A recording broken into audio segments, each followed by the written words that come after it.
దేవుని నామానికి మహిమ కలుగును కాక. ప్రార్థన శక్తి అనే టీవీ కార్యక్రమాన్ని వీక్షిస్తున్న విశ్వాసులందరికీ ప్రభువైన యేసుక్రీస్తు నామమున మీకు శుభములు తెలియపరచుకుంటున్నాను. బాగున్నారు అని నేను నమ్ముతున్నాను. ఎందుకంటే ఎన్నో శ్రమలు, బాధలు, ఇబ్బందులు, ఇరుకులు, కష్టాలు ఎన్ని కలిగినా యేసయ్య, నేను ఎప్పుడు చెప్తాను, యేసయ్య మనతో ఉన్నాడు, మనం భయపడకూడదు. ఎందుకంటే యేసయ్య నడిపించేవాడు, కాపాడేవాడు, కునుకడు, నిద్రపోడు. ఆయన మనతో ఉన్నప్పుడు ఎలాంటి ఇబ్బందులు కలిగినా, ఎలాంటి శ్రమలు కలిగినా, ఎలాంటి బాధలు కలిగినా ఆయన్ని మనల్ని విడిపించి మనల్ని మంచిగా చేయగల గొప్ప దేవుడు. ఆ దేవాతి దేవునికి మనమందరం ఒకసారి హల్లెలూయా చెప్దాం. ఎందుకంటే గొప్ప దేవుడు, ఆశ్చర్య కార్యాలు జరిగించే దేవుడు. నమ్మిక మాత్రం ఉంచమంటున్నాడు. ఆయన యందు మనం విశ్వాసం ఉంచాలి. విశ్వసించిన వాడు కలవరపడడు. మనం ఎన్నప్పుడు కలవరపడకుండా ఆయన యందు విశ్వాసంలో బలపట్టకు, ఆయన కృపా సహాయం దయచేయమని ప్రతినిత్యము మనం ప్రార్థన చేసుకుంటూ ఉండాలి. నా ప్రియబిడ్డ, ఈ వాక్యం వింటున్న నా ప్రియబిడ్డ, మీరు బాగున్నారని, విశ్వాసంలో బలపడాలని ప్రతినిత్యము మీ కొరకు మేము ప్రార్థిస్తున్నాము. దేవుడు మీ పట్ల అద్భుత కార్యాలు జరిగించును కాక. ప్రార్థన చేసుకుందాం. సకలాశీర్వచన స్తోత్రాలకు మించిన మీ ఘనమైన నామము స్తుతింపబడును కాక. నీవు అద్వితీయుడవు, మహాగణుడవు, రాజేతి రాజా, మాకు జీవమిచ్చివాడ, జీవాధిపతి, నీకు స్తోత్రాలయ్యా. ఈ దినం మాకు ఇచ్చారయ్యా. అనేక వేల మంది, లక్షలాది మంది ఈ దినాన్ని చూడలేకపోయినారు. మాకైతే ఇచ్చారు బాబు, నీకు వందనాలు. ఇగో టీవీ ముందట ప్రభా, నీ వాక్యం వినడానికి, ఇగో కూర్చోడానికి నీవు ఇచ్చిన కృపను బట్టి నీకు వందనాలు. ఎన్నడో మరణించవలసిన మమ్మల్ని నువ్వు కాపాడుతూ, సంరక్షిస్తూ, నాయన నువ్వు మమ్మల్ని పోషిస్తూ, సాతానుడు మమ్మల్ని భయపెట్టిస్తున్నప్పటికీ సాతాను శక్తుల నోట్లో చిక్కుకొనకుండా మమ్మల్ని కాపాడుతూ నడిపిస్తున్న గొప్ప దేవా, నీకు వందనాలు తండ్రి, వందనాలు. ఎన్నో వరదలు, ఎన్నో భయంకరమైన పరిస్థితులు ప్రభా నాయన ఈ లోకంలో జరుగుతున్నప్పుడు కూడా మమ్మల్ని కాపాడుతూ సంరక్షిస్తున్న నా పరమ తండ్రి, నీకే మహిమ, నీకే మహిమ చెల్లించుకుంటున్నాం నాయన. కృప చూపువాడా నీకు వందనాలు. ఆశ్చర్య కార్యాలు జరిగించేవాడా నీకు వందనాలు. అద్భుతాలు చేయవాడా నీకు వందనాలు తండ్రి, వందనాలు. యెహోవా రాఫా మమ్మల్ని స్వస్థపరచువాడా నీకు వందనాలు. యెహోవా షమ్మా మాతో ఉండువాడా, మా కన్నీటిని తుడిచివాడా, మా కన్నీటిని నాట్యంగా మార్చివాడా, అందుని బట్టి నీకు స్తోత్రాలు, స్తోత్రాలు చెల్లించుకుంటున్నాం అయ్యా. ఇగో ప్రభా, బలహీనరాల్ని నీ బలముతో నింపి, శక్తిహీనరాల్ని నీ శక్తితో నింపి, మాట్లాడేది నేను కాదయ్యా, మీరు మా అందరితో మాట్లాడమని, నీ సిలువ చాటుకు నన్ను మరుగుపరిచి మీరు మహిమ పొందుకొనమని యేసతి పరిశుద్ధ నామమును బట్టి అడుగుచున్నాను తండ్రి. ఆమేన్, ఆమేన్. దేవుడు మిమ్మల్ని దీవించి ఆశీర్వదించును గాక.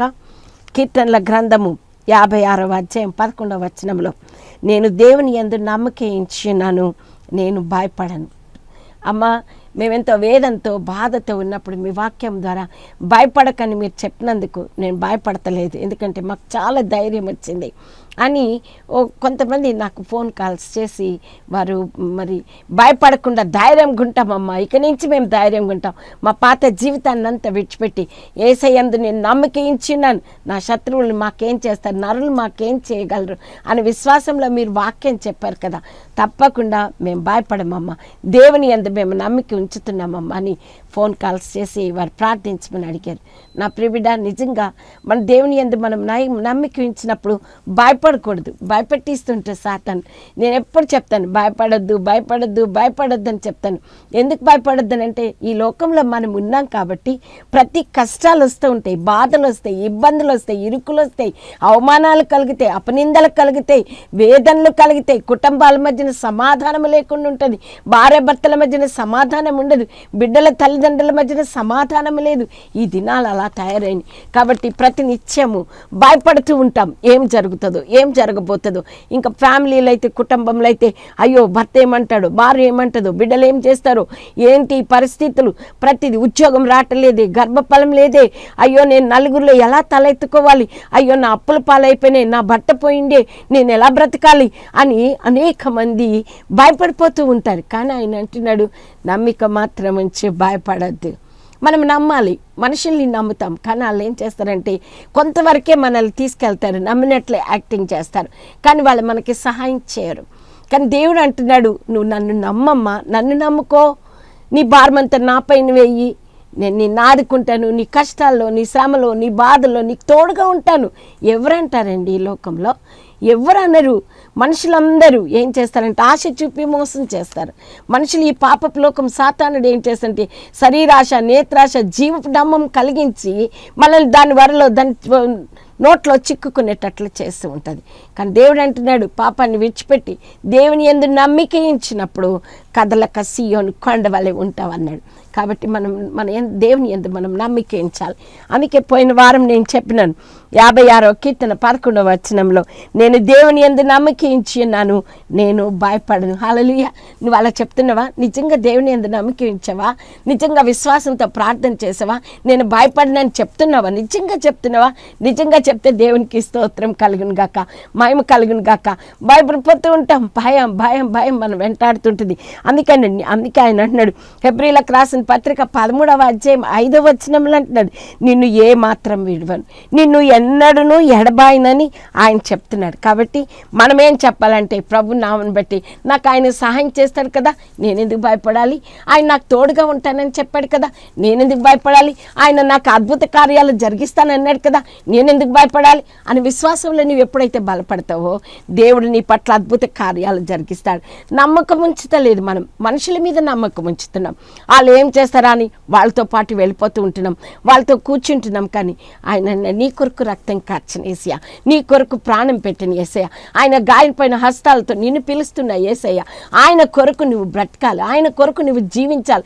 ఆయనలో నువ్వు చేయి కలిపితే, ఆయనతో నువ్వు చేయి నడిస్తే దేవుడు నీ పట్ల అద్భుతం కలిగిస్తాడు. అందుకే భయపడకూడదు. భయపడిపోతూ ఉంటే భయపడుతున్నాం. ఈ దినాన్ని మీ ముందట ఉంచాలని ఇష్టపడుతుంది. లూకాసు వార్త 8వ అధ్యాయం 50వ వచనంలో అంటున్నాడు, భయపడవద్దు, నమ్మిక మాత్రం ఉంచుము, ఆమె స్వస్థపరచబడును. హల్లెలూయా. నమ్మిక ఉంచాలంటున్నాడు. భయపడవద్దు, భయపడకము, నమ్మిక మాత్రం ఉంచు.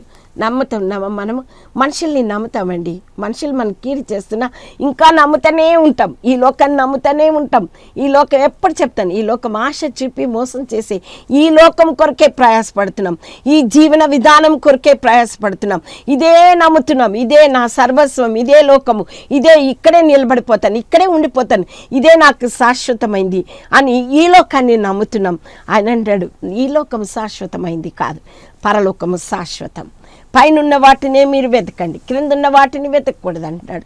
మనం చూస్తే ఆ అధికారితో అంటున్నాడు, భయపడకము, నమ్మిక మాత్రం ఉంచుము, ఆమె స్వస్థపరచబడును అన్నాడు. నమ్మిక ఉంచాలి. స్వస్థపరచబడాలి అంటే యేసయ్య ప్రేమించేవాడు, యేసయ్య స్వస్థపరిచేవాడు, యేసయ్య బాగు చేసేవాడు, నీకన్నిటినీ తూడ్చేవాడు. ఆయన నువ్వు నమ్మిన యెడల దేవుని మహిమ చూస్తావన్న దేవుడు ఆయనని విడిచిపెడతాం. ఈ లోకం పైన నమ్మకం పెట్టుకొని భయపడిపోతుంటాం. నాకు పరిస్థితులు బాగాలేవండి. చాలామంది ఫోన్ కాల్స్ చేస్తారు, అమ్మ నా పరిస్థితి ఏం బాగాలేదమ్మా, నా కొరకు ప్రార్థించరా. నేను ప్రార్థన చేస్తున్నానమ్మా, కానీ ఏం ప్రార్థన చేస్తున్నానో నాకే అర్థం కావట్లేదమ్మా. కానీ నిజంగా ప్రార్థించాలి బిడ్డ. ఆయన పైన నిజంగా ఈయన అద్భుత కార్యాలు జరిగిస్తాడని ఆయన పైన నువ్వు ఆధారపడినప్పుడు దేవుడు తప్పకుండా నీ భయాన్ని పారద్రోలుతాడు. ఇక్కడ యాయిరు కుమార్తె గురించి మనం చూస్తున్నాము. యాయిరు మార్కు సువార్త 5వ అధ్యాయం 36వ వచనంలో, భయపడకము, నమ్మిక మాత్రం ఉంచమని యేసయ్య చెప్తున్నాడు. ఈ దినాన్ని ప్రభు నీతో కూడా చెప్తున్నాడు, భయపడకు, నమ్మిక ఉంచు. ఎందుకు? అయ్యో నేను వెళ్ళానండి, నాకు ఆ పని కాలేదండి. మొన్న ఒక బాబు ఫోన్ చేశాడు నాకు, అమ్మ నేను బ్యాంక్కి వెళ్ళానమ్మా, ఆ పని కాలేదమ్మా అన్నాడు. అంటే నేను భయపడకు నాన్న, తప్పకుండా నమ్మిక ఉంచు, దేవుడు చేస్తాడు తప్పకుండా కార్యాలు. కొద్దిగా ఆలస్యం అవుతుంది కానీ మన పరీక్ష చేస్తాడు ఆయన. ఆయన మనల్ని పరీక్షిస్తాడు. నిజంగా ఈ పిల్లోడు నమ్మకం ఉంచాడా, ఈమె నమ్మకం ఉంచిందా, ఈ పురుషుడు నమ్మకం ఉంచాడా నా ఎడల, ఈ బిడ్డ నాయందు నమ్మకం ఉంచాడా, విశ్వాసం ఉంచాడా అని ఆయన మనల్ని పరీక్ష చేస్తుంటాడంట. పరీక్ష చేసినప్పుడు మనం తప్పకుండా ఆయన నమ్మాలి. ఇక్కడ యాయిరు కూడా అంతే. ఇక్కడ చదువుతున్నాం మార్కు సువార్త 5వ అధ్యాయం 22వ వచనం, యేసు సమాజ మందిరపు అధికారులో యాయిరు అన్న ఒకడు వచ్చి ఆయనను చూచి ఆయన పాదముల మీద పడి, నా చిన్న కుమార్తె చావనై ఉన్నది, అది బాగుపడి బ్రతుకున్నట్లు నీవు వచ్చి దాని మీద చేతులుంచవలనని ఆయన మిగుల బతిమాల కొనగా ఆయన అతనితో కూడా వెళ్ళని. చూసారా, ఆయనను చూసాడు అధికారి. ఆయన వెళ్ళి ఆ దేవుని దగ్గరికి వచ్చి ఆయన పాదాల మీద పడ్డాడు. ఆయనను చూశాడు, ఆయన పాదాల మీద పడి, నా చిన్న కుమార్తె చావడానికి సిద్ధంగా ఉందయ్యా. డాక్టర్ల దగ్గరికి పరిగెత్తలేడు, దేవుని దగ్గరికి వచ్చాడు. ఆయన స్వస్థపరిచే దేవుడని, ఆయన బాగు చేసే దేవుడని, మృతులని సజీవులుగా చేసే దేవుడు అని, లేని వాటిని ఉన్న వాటిగా పిలిచివాడైన గొప్ప దేవుడని ఆయన నమ్మాడు. వచ్చాడు, ఆయన పాదాల దగ్గరికి వచ్చి పాదాల మీద పడ్డాడు. మనం ఏం చేస్తాం? మనుషుల పాదాల మీద పడతాం, మనుషుల్ని ఆశ్రయిస్తాం. కానీ ఆయన దగ్గర అలా చేయలేడు. ఈ ఆయన ఏం చేశాడంటే, ఈ అధికారి వచ్చి ఆయన పాదాల మీద పడి, నా చిన్న కుమార్తె చావనై ఉన్నదని, బాగుపడినట్లు బ్రతుకున్నట్లు నీవు వచ్చి దాని మీద చేతులుంచవలనని ఆయన మిగులు బతిమాలుకున్నాడు. మిగులు బతిమలాడుకోవాలి, దేవుని బతిమలాడుకోవాలి. నా ప్రియబిడ్డ, ఎప్పుడైనా బతిమలాడుకున్నావా దేవుని? మనుషుల్ని బతికిలాడుతుంటాం. అయ్యా ప్లీజ్ సాయం చేయండి, అయ్యా సాయం చేయరా. నేను కూడా చాలాసార్లు చాలామందిని బతిమలాడుకున్నాను, కానీ ఎవరు నాకు సహాయం చేయలేదు. నా దేవుడు ఒక్కడే నాకు సహాయం చేశాడు. ఇప్పుడు వరకు ఆయన సహాయం చేస్తూనే ఉన్నాడు. కాబట్టి నా ప్రియబిడ్డ, ఈయన అంటున్నాడు బతిమలాడుకోవాలి. మనం దేవుణ్ణి బతిమలాడుకోవాలి. యోబు బతిమలాడుకున్నాడు, దావీదు బతిమలాడుకున్నాడు, హిజ్కియా బతిమలాడుకున్నాడు, భక్తులందరూ బతిమలాడుకున్నారు ఆయనను. పౌలు బతిమలాడుకున్నాడు. మనం బ్రతిమలాడుకుంటున్నామా? మనుషుల్ని బ్రతిమలాడుకుంటున్నాం. బ్రతిమలాడుకున్నా, అయ్యా నాకు కష్టం ఉన్నదయ్యా, నాకు బాధ ఉన్నదయ్యా, నా బిడ్డ పరిస్థితి ఇలాగుందయ్యా, నా కుటుంబ పరిస్థితి ఇలాగుందయ్యా, నా భర్త పరిస్థితి ఇలాగుందయ్యా, నాకు రావాల్సిన డబ్బులన్నీ ఆగిపోయినాయి అయ్యా, అయ్యా నువ్వు సహాయం చేయవా, నువ్వు నడిపించవా తండ్రి, నువ్వు కార్యం జరిగించవా నాన్న అని మనం బతిమలాడుకున్నప్పుడు దేవుడు మన పట్ల అద్భుతం మన పరీక్ష చేస్తాడు. ఆయన పాదాల దగ్గర పడి ఆయనను బతిమలాడుకుంటే ఆయన అద్భుత కార్యాలు ఆయన పొందిన దెబ్బల చేత మనకి స్వస్థత కలుగుతుంది అన్నాడు. ఆయన నీ కొరకు నా కొరకు వెళ్ళలేని రక్తం సిల్వలో బలియాగమైనాడు, కార్చినాడు. పరిశుద్ధ రక్తం, నిష్కలంకమైన రక్తం ద్వారా మనకి స్వస్థత కలుగుతుంది అన్నాడు.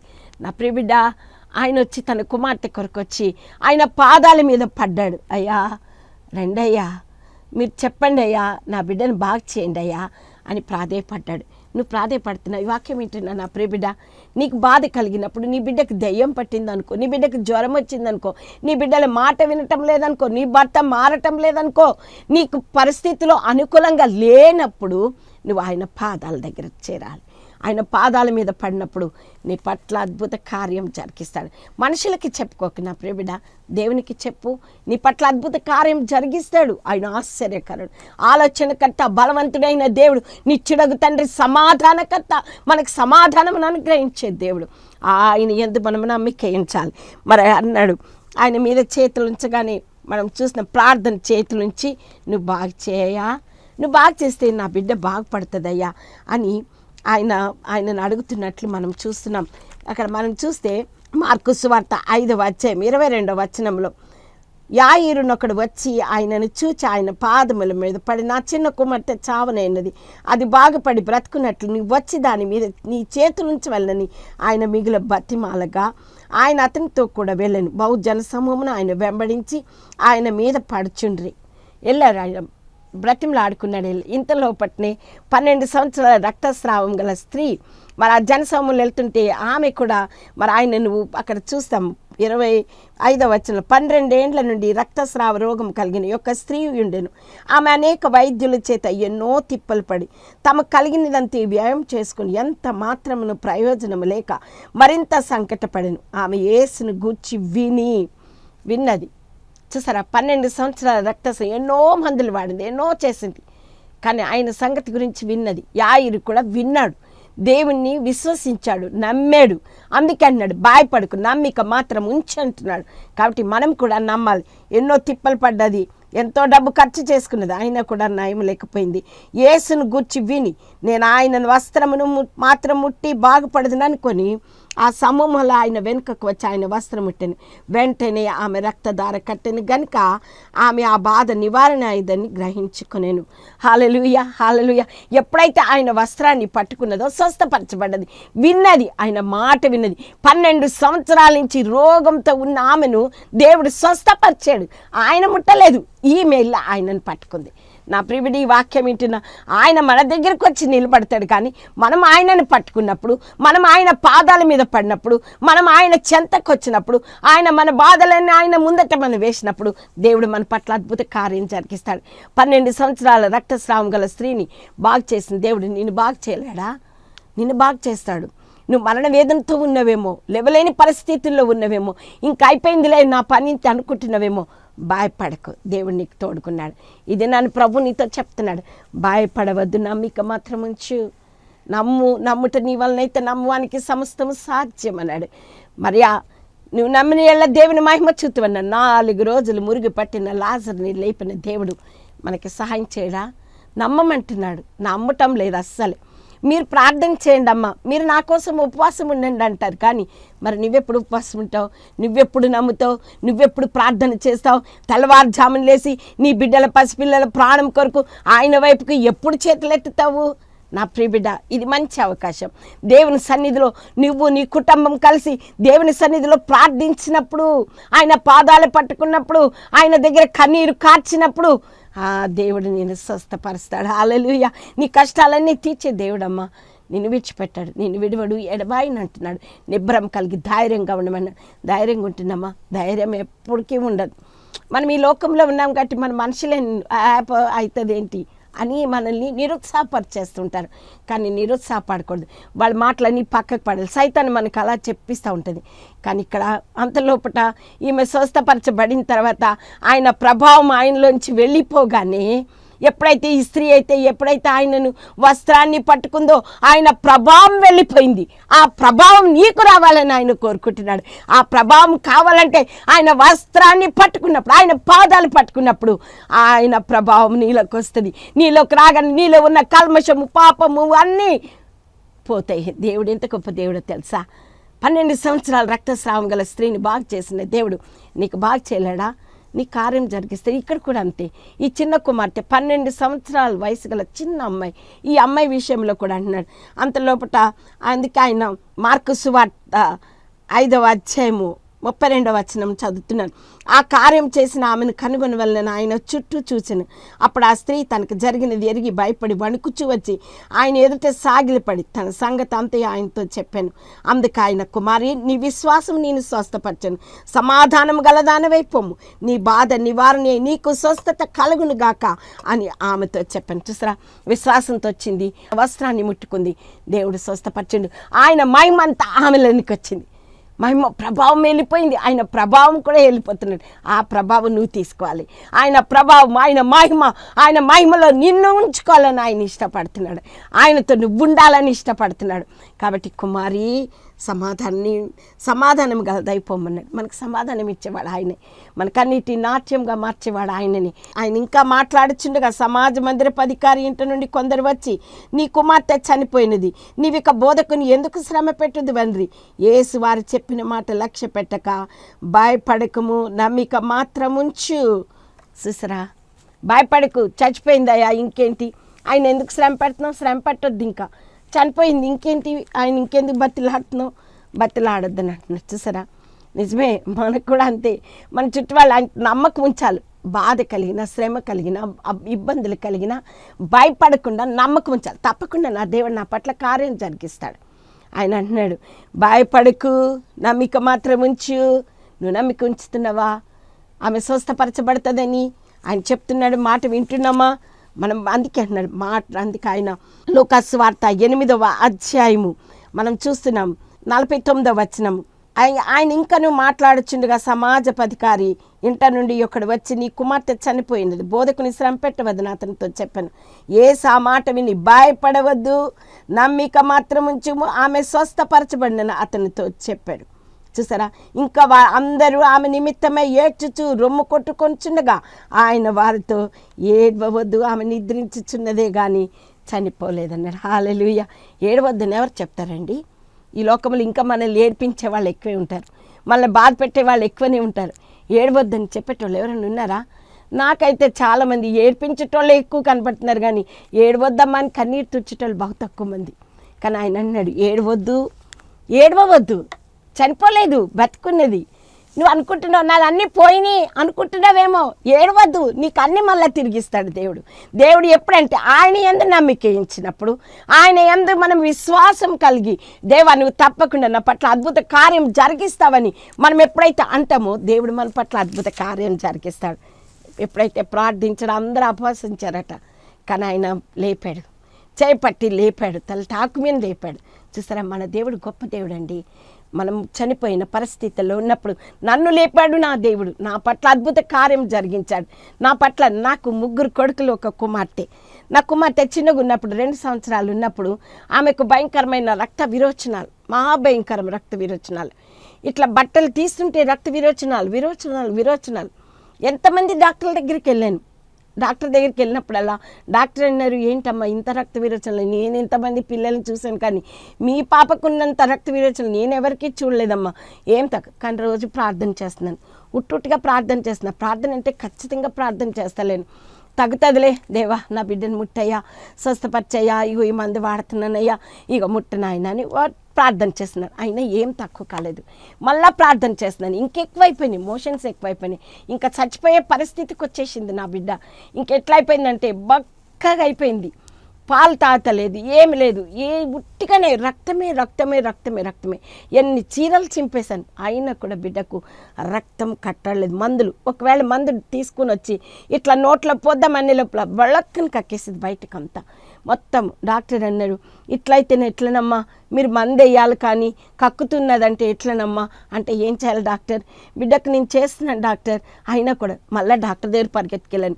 తక్కువైతే లేని ఈ డాక్టర్ దగ్గర పరిగెత్తాను, ఆ డాక్టర్ దగ్గర పరిగెత్తాను. ఎందుకో తెలుసా, ఆ డాక్టర్ మంచి మందులు ఇస్తాడేమో. అక్కడ ఉన్న వాళ్ళందరూ చెప్పారు, పలానా డాక్టర్ చాలా మంచోడు, ఆయన దగ్గరికి తీసుకెళ్ళండి, మీ పిల్ల బతుకుతుంది అంటే అక్కడికి పరిగెత్తాను. ఇంకో దగ్గరికి పరిగెత్తాను, చాలా మంది దగ్గరికి పరిగెత్తాను. మళ్ళీ ఇంటికి వచ్చి ఆ మందులు వేసుకుంటా, దేవుడా తక్కువ చేయి, దేవుడా నా బిడ్డకు మంచి చేయి దేవుడా అని ప్రార్థన చేస్తున్నాను. అంతేకాని విశ్వాసంతో, పట్టుదలతో, విసుకక ప్రార్థన చేస్తలేదు. కాబట్టి నా బిడ్డకి తక్కువైతలేదు. డాక్టర్లు బాగా చేస్తారనుకున్నాను, డాక్టర్లు కాళ్ళు పట్టుకున్నాను, కానీ ఏ డాక్టర్ నా బిడ్డని నయం చేయలేదు. నేను ఒకరోజు రాత్రి ఇంకా చచ్చిపోతుందని డాక్టర్ చెప్పాడు.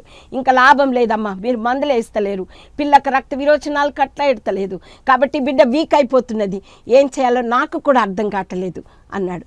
నేను ఆ రాత్రి బిడ్డను తీసుకొని వచ్చి పండుకోబెట్టి, మంచం మీద పండుకోబెట్టి కన్నీటితో ప్రార్థన చేశాను. అయ్యా, నేను 3 కొడుకుల తర్వాత నాకు బిడ్డ కావాలని నేను అడిగాను కదయ్యా, నాకు బిడ్డని ఇచ్చినావు. నువ్వు ఇప్పుడు ఈ బిడ్డను ఎలా తీసుకుంటావయ్యా, నా బిడ్డను ఎలా తీసుకుంటావు నువ్వు? అయ్యా, నా బిడ్డను బాగా చేయవా, నీ అందు నమ్మకం ఇచ్చిన్నానయ్యా. డాక్టర్లు భయపెట్టేశారయ్యా, ఇంకా నీ బిడ్డ బతకదు, ఇంకా చచ్చిపోతుందని భయపెట్టించేశారయ్యా. ఇక రక్తం మేము ఎన్ని మందులు వేసినా ఇంకా తక్కువైతలేదు, ఇంకా లాభం లేదన్నారయ్యా. నువ్వు సహాయం చేయవా తండ్రి, నా బిడ్డను ముట్టవా నాయన, నా బిడ్డను నాయన, నాకు కుమార్తెని ఇచ్చావు కదా బాబు, అయ్యా నువ్వు సహాయం చేయవని రాత్రంతా మోకాళ్ళ నుండి కొబ్బరి నూనె పొట్ట మీద రాస్తూ రాత్రంతా మోకాళ్ళ మీద ఉండి కన్నీటితో దేవుని బతిమలాడుకున్నాను. తెల్లవారిపోతుందయ్యా, నా బిడ్డ బతకాలయ్యా, తెల్లవారిపోతుందయ్యా, నా బిడ్డ బ్రతకాలయ్యా, నా బిడ్డను బ్రతికించవా అని నేను కన్నీటితో ఏడుస్తూ ప్రార్థించినప్పుడు హల్లెలూయా అద్భుతాలు చేయవాడండి మన దేవుడు. మనం ప్రార్థించినప్పుడు, మన విశ్వాసంతో ప్రార్థించినప్పుడు, ఆయన పైన నమ్మకం ఉంచినప్పుడు, నేను ఇంతకుముందు డాక్టర్ల పైన నమ్మకం ఉంచాను, ఏ డాక్టర్ నా బిడ్డను నయం చేయలేదు, దేవుడు ఒక్కడే నా బిడ్డను న్యాయం చేశాడు. నేను ఎప్పుడైతే కన్నీటితో ప్రార్థించానో తెల్లవారుతున్నప్పుడు నా బిడ్డకు మోషన్స్ కంట్రోల్ అయిపోయినాయి. హల్లెలూయా 12 సంవత్సరాల రక్తస్రావం గల స్త్రీని బాగు చేసిన దేవుడు నిన్ను బాగు చేయలేడా? నేను బాగు చేస్తాడు. నమ్మిక మాత్రం ఉంచమంటున్నాడు. అందుకే రోమీయులకు రాసిన పత్రిక 12వ అధ్యాయం 12వ వచనంలో అంటున్నాడు, నిరీక్షణ గలవారమై సంతోషించుచు శ్రమయందు ఓర్పును ప్రార్థన యందు పట్టుదల కలిగి ఉండండి అన్నాడు. పట్టుదల కలిగి ఉండాలి. మనం ఎప్పుడైతే పట్టుదల కలిగి ఉంటామో ప్రార్థనలో పట్టుదల ఉండాలి. మనకి నిరీక్షణ గలవారమే సంతోషించాలి, నిరీక్షణ ఉంచాలి. మనం తప్పకుండా దేవుడు నాకు జరిగిస్తాడు. అందుకన్నాడు నిరీక్షణ గలవారమై సంతోషించుచు. ట్రైన్ రాగానే ఎంత సంతోషం అయిపోతుందో మనకి కదా, మనం వెళ్ళిపోతుంటాం. అందుకన్నా నిరీక్షణ గలవారమై సంతోషించుచు శ్రమయందు ఓర్పు గలవారమై ప్రార్థన యందు పట్టుదల కలిగి ఉండాలన్నాడు. మనం ప్రార్థన యందు పట్టుదల కలిగి ఉన్నామా, మనం ప్రార్థనలో ఉంటున్నామా, తప్పకుండా దేవుడు కార్యం చేస్తాడని విశ్వాసంతో ప్రార్థించాలి, విసుకక ప్రార్థించాలి. ఎప్పుడైతే మనం ప్రార్థన చేస్తామో దేవుడు మన పట్ల అద్భుత కార్యాలు జరిగిస్తాడు. అందుకే అన్నాడు 29వ వచనం యెషయా గ్రంథం 41వ అధ్యాయం 31వ వచనంలో అన్నాడు, దేవుని కొరకు కనిపెట్టువారు నూతన బలము పొందుదురు, అలయక పరిగెత్తుదురు, సొమ్మసిల్లక నడిచిపోదురు. హల్లెలూయా వాళ్ళ యొక్క పరిగెత్తాలంటే దేవుని యందు నమ్మకం ఉంచాలి. ఈ వాక్యం వింటున్నా నా ప్రియ బిడ్డ, నువ్వు నమ్ముతున్నావా? మనుషులు నమ్ముతున్నావా? ఈ లోకమును నమ్ముతున్నావా? డాక్టర్ని నమ్ముతున్నావా? ఈ భర్తను నమ్ముతున్నావా? బిడ్డల్ని, సమస్తాన్ని నమ్ముతున్నావా? నమ్మొద్దని చెప్తలేదు, కానీ దేవుడు అన్నిటికన్నా నమ్మదగిన దేవుడు. ఆయన ఎంతైనా నమ్మదగిన దేవుడు. నీ పట్ల కార్యం జరిగిస్తాడు. యాయిరు కుమార్తెను బ్రతికించిన దేవుడు, 12 సంవత్సరాల రక్తస్రావం గల స్త్రీని స్వస్థపరిచిన దేవుడు, నా బిడ్డను స్వస్థపరిచిన దేవుడు. నేను స్వస్థపరచలేడా? తప్పకుండా స్వస్థపరుస్తాడు. అందుకే అన్నాడు 29వ వచనం, సొమ్మసిల్లిన వారికి బలమిచ్చువాడు ఆయనే. మనకి బలం, మనం కృంగిపోతున్నప్పుడు, వేదన పడిపోతున్నాడు, మనల్ని అందరు సూటిమోటి మాటలు పొడుస్తారు, కానీ ఆయన సొమ్మసిల్లిన వారికి బలమిచ్చువాడు ఆయనే. ఆయన అంటున్నాడు, మొదటి వాడను కడపటి వాడను సజీవుడినై ఉన్నాను అంటున్నాడు.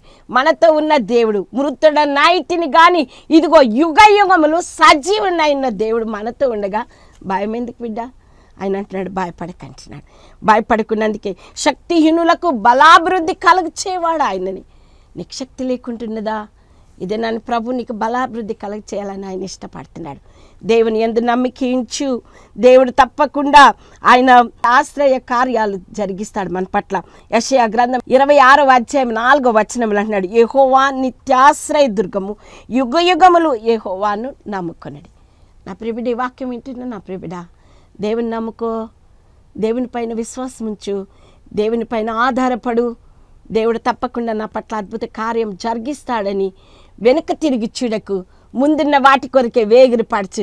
మనం పరిగెత్తుతూ ఉన్నప్పుడు దేవుడు మన పట్ల ఆయన నూతన బలాన్ని, నూతన శక్తిని మనకు అనుగ్రహిస్తాడు. అలాంటి కృప దేవుడు మనందరికీ దయచేయను కాక. ప్రార్థన చేసుకుందాం.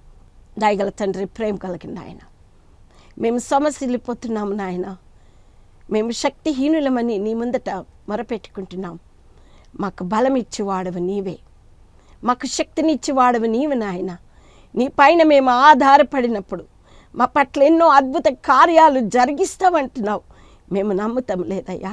నమ్ముట నీ వలనైతే నమ్మువానికి సమస్తము సాధ్యమన్నావు. ఇగో అయ్యా, మేము నమ్ముతున్నామయ్యా. నువ్వు ఆశ్చర్య కార్యాలు జరిగించే దేవుడు అని నమ్ముతున్నామయ్యా. నాయన నీకు వందనాలు. మేము భయపడకుండా, మా దేవుడు మాతో ఉన్నాడు, మా దేవుడు మమ్మల్ని నడిపిస్తాడు, మా దేవుడు మా పట్ల అద్భుత కార్యాలు జరిగిస్తాడు. మేము వెనుక తిరిగి చూడకుండా ఇక ముందు నీ వైపుకు చూస్తూ మేము యాత్ర కొనసాగించినట్లు మా కృప దయచేయమని ప్రతి బిడ్డతో మాట్లాడుతున్నందుకే మీకు వందనాలయ్యా. ఏ వేదనతో, ఏ దుఃఖంతో, ఏ బాధతో ఈ టీవీ దగ్గర కూర్చున్నారు నాకు తెలియదయ్యా, కానీ నీకు తెలుసయ్యా. నడిపించేవాడువి నీవు, విడుదల కలగచేసేవాడువి నీవు. ఎల్ షదాయ్ అన్నావు తండ్రి, సర్వశక్తి గల దేవుడు అన్నావు. ఏవో షమ్మ మాతో ఉండువాడా, నీకు స్తోత్రాలయ్యా. వేదనతో, బాధతో, దుఃఖంతో ఈ టీ దగ్గర కూర్చుని ప్రభా వారు చూస్తుండగా అయ్యా, నీకు మొరపెడుతుండగా, నీ పాదాల దగ్గర మొరపెట్టుకుంటుండగా వారి కార్యము జరిగించి మీరు మహిమ పొందుకొనమని ప్రార్థిస్తున్నామయ్యా. అయ్యా, వారి కోరికలను నెరవేర్చండి అయ్యా. వారి వేదనను, వారి దుఃఖమును నాట్యంగా మార్చిన ఆయన, వారి కష్టాలన్నీ తీర్చిన ఆయన, వారిని నడిపించమని, ఆత్మ కార్యాలు జరిగించి మీరు మహిమ పొందుకొనమని యేసు పరిశుద్ధ నామమును బట్టి అడుగుచున్నాను తండ్రి. ఆమేన్, ఆమేన్. మిమ్మల్ని, మీ కుటుంబాలను దేవుడు దీవించి ఆశీర్వదించును కాక. మీ ప్రార్థన అవసరతలు కోరిన తప్పకుండా మాకు ఫోన్ చేయండి. మీ కొరకు మేము ప్రార్థిస్తాము. మీరు ఈ ఆత్మీయ బలం పొందిన తప్పకుండా ఈ కార్యక్రమమును బలపరచాలని నేను కోరుకుంటున్నాను. దేవుడు మిమ్మల్ని దీవించి అత్యధికంగా దేవుడు మిమ్మల్ని ఆశీర్వదించును కాక. ఆమేన్.